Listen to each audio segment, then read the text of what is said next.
พอกวดบัญชีนักเรียนป .4 นี่เน็ตได้พออยากเห็นไหนลูกบัญชีพอ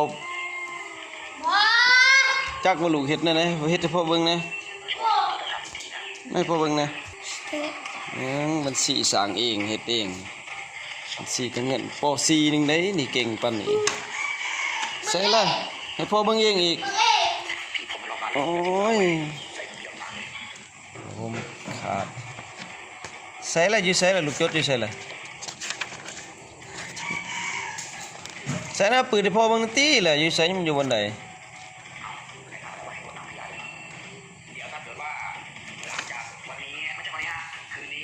โอเคเอาเลยตีปืนให้พ่อเบิ่งเพิ่นเขียนถ้าเดือดร้อนอะไรก็แล้วแต่ถ้าเจอเรื่องผีก็มาที่คู่ซ่าปลาภัยถ้าคุณไม่รับความเป็นธรรมก็มาที่คู่ซ่าปลาภัยถ้าพระปฏิบัติตัวนั่นได้หันมันก็มาที่คู่ซ่าใส่บัญชีลูก วันที่ใส่วันที่ เลขยังน่ะฮะ เลขเงินข่อย เลขเงิน ข้อมเงินข่อย ใส่เท่าไรแหละ ใช่ ใส่เลยมันได้เป็นเลขเงินนี่จะบอกเอ็นมาตาแต่บ่มื่นบ่มานี่2 4 6 โอ้นับ10 12 14 16 เป็นเลขที่ซื้อเนาะนับนี่ถือว่าเบิ่งมั้ยฮะเลข2นี่ พี่บ้าไอ้พ่อพี่บ่เต้นเลข2นี่มือทมิดเนาะ2 4 6 8 10 12 14 16 18 20โอ้สี่เนาะมัน4เพิ่น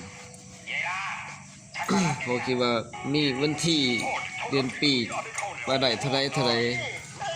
แล้วพอสิซ้อนตื่มเด้อลูกเด้อจดแบบพอสิตัดตารางให้นี่เนาะอันนี้ได้บัญชีเด็กหน่อยป .4 บันทึกโฮมเงินนี่20,000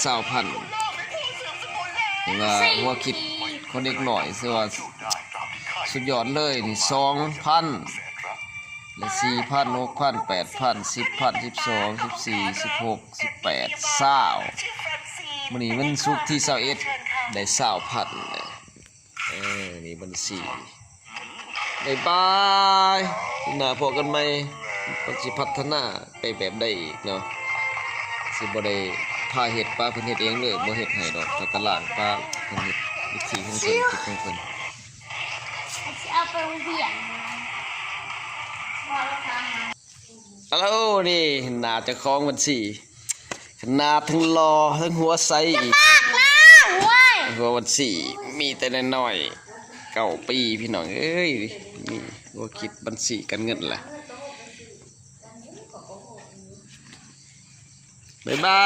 ายเลยติลูกนี่โอ้ย